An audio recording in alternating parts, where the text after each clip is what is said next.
বিধানসভার নিরাপত্তা ইস্যু ঘিরে এবার নতুন বিতর্ক। কেন্দ্রীয় বাহিনীর নিরাপত্তা রক্ষীকে বিধানসভায় ঢুকতে না দেওয়ায় বিরোধী দলনেতা শুভেন্দু অধিকারী আদালতের দ্বারস্থ হন। অভিযোগ ছিল রাজ্য পুলিশের নিরাপত্তা রক্ষীদের প্রবেশাধিকার দেওয়া হলেও কেন্দ্রীয় বাহিনীর রক্ষীদের তা দেওয়া হয়নি। সোমবার বিধানসভার তরফে গুরুত্বপূর্ণ নির্দেশ জারি করা হয়।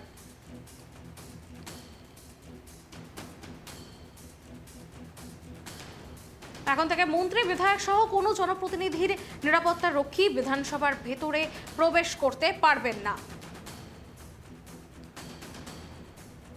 এই মুহূর্তে যে খবরের দিকে আমাদের নজর রয়েছে, শুভেন্দুর মামলার পর নয়া নির্দেশ জারি বিধানসভার নিরাপত্তা ইস্যু ঘিরে নতুন বিতর্ক। বিধানসভার নিরাপত্তা রক্ষী প্রবেশে নিষেধাজ্ঞা। শুভেন্দুর মামলার পর নয়া নির্দেশ জারি বিধানসভায়। শুভেন্দুর মামলার পর ইতিমধ্যেই নয়া নির্দেশ। এ বিষয়ে বিস্তারিত জানবো। আমার সঙ্গে টেলিফোন লাইনে যুক্ত হয়েছে আমাদের প্রতিনিধি ত্রয়ন। বিধানসভার নিরাপত্তা ইস্যু ঘিরে রীতিমতো নতুন করে বিতর্ক, ঠিক কি ঘটেছে, কি জানা যাচ্ছে?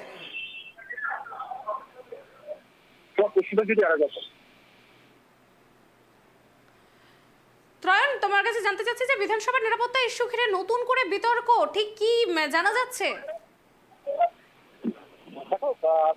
যে বিষয়টা ছিল যে এর আগে বিজেপির যে সমস্ত বিধায়কের কেন্দ্রীয় বাহিনী নিরাপত্তা রক্ষী ছিল তাদের কিন্তু বিধানসভায় ঢোকার ক্ষেত্রে একটা নিষেধাজ্ঞা ছিল। তার কারণ বিধানসভার এই 2021-এ নতুন বিধানসভা নির্বাচিত হওয়ার পর বিরোধী দলনেতার নিরাপত্তা রক্ষীদের সঙ্গে একটা গন্ডগোল হয়েছিল এবং সেই কারণে কিন্তু কেন্দ্রীয় বাহিনীর যারা নিরাপত্তার দায়িত্বে ছিলেন তাদেরকে বিধানসভায় ঢুকতে দেওয়া হতো না, কিন্তু শাসক দলের মন্ত্রী এবং বিধায়কদের তাদের যে নিরাপত্তা, রাজ্য প্রশাসনের যে নিরাপত্তা রক্ষী তাদেরকে কিন্তু বিধানসভার অভ্যন্তরে ঢুকতে দিত।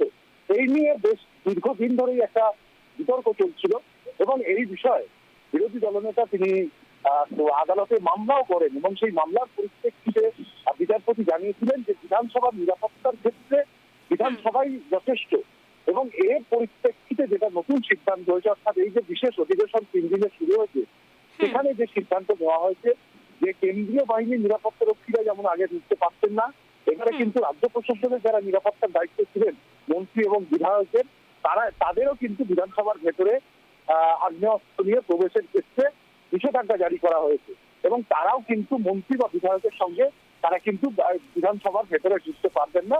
শুধুমাত্র ব্যতিক্রম হিসেবে যেটা থাকবে সেটা হলো মুখ্যমন্ত্রীর নিরাপত্তার বিষয়।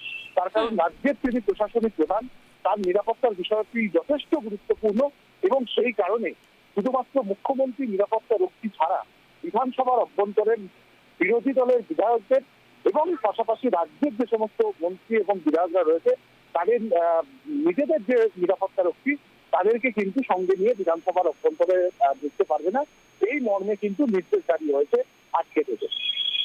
ধন্যবাদ ত্রয়ন আমাদের সঙ্গে থাকার জন্য। বিধানসভার নিরাপত্তা ইস্যু ঘিরে নতুন করে বিতর্ক। কেন্দ্রীয় বাহিনীর নিরাপত্তা রক্ষীকে বিধানসভায় ঢুকতে না দেওয়ায় বিরোধী দলনেতা শুভেন্দু অধিকারী আদালতের দ্বারস্থ হন। অভিযোগ ছিল রাজ্য পুলিশের নিরাপত্তা রক্ষীদের প্রবেশাধিকার দেওয়া হলেও কেন্দ্রীয় বাহিনীর রক্ষীদের তা দেওয়া হয়নি। সোমবার বিধানসভার তরফে গুরুত্বপূর্ণ নির্দেশ জারি করা হয়। এখন থেকে মন্ত্রী, বিধায়ক সহ কোনো জনপ্রতিনিধির নিরাপত্তা রক্ষী বিধানসভার ভিতরে প্রবেশ করতে পারবেন না।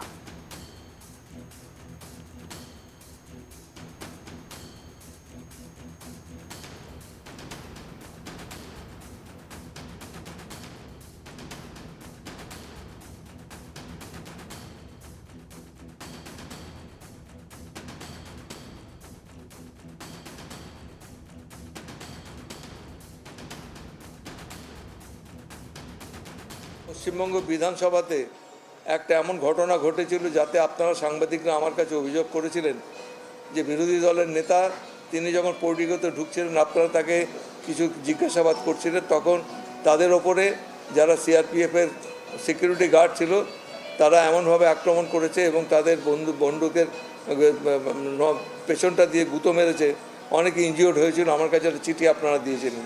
তার পরিপ্রেক্ষিতে আমি সিদ্ধান্ত নিয়েছিলাম যে এই ধরনের সিআরপিএফের সিকিউরিটি কেন্দ্রীয় বাহিনী বা সিকিউরিটি নিয়ে তারা ঢুকতে পারবেন না এবং সেইটার বিরুদ্ধে ওরা হাইকোর্টে আবেদন করেছিলেন যে অন্যান্য মন্ত্রীদের সিকিউরিটি যখন ঢুকছে আমরা কেন ঢুকতে পারবো না, এবং আমরা বলেছি যে আমাদের এখানে আর্মস নিয়ে কোনো সিকিউরিটি ঢুকবে না এবং আপনারা লক্ষ্য করে দেবেন যারা সিকিউরিটি আসে তারা হয়তো আমাদের অধিবেশন কক্ষ পর্যন্ত পৌঁছে দিয়ে তারা চলে যান এবং হাইকোর্টের যে অর্ডার রয়েছে তার মান্যতা দিয়ে আমি সমস্ত মন্ত্রিসভার সদস্য সব বিধায়কদের কাছে আবেদন করেছি, আপনারা আপনাদের প্রাইভেট সিকিউরিটি যারা আর্ম নিয়ে ঢুকবেন তাদের ঢুকতে দেওয়া হবে না, এবং শুধুমাত্র মুখ্যমন্ত্রীর ক্ষেত্রটা বাদ দিয়ে। মুখ্যমন্ত্রীর সিকিউরিটিটা আমাদের বিধানসভাতেও যত গুরুত্বপূর্ণ, বাইরেও ততটাই গুরুত্বপূর্ণ।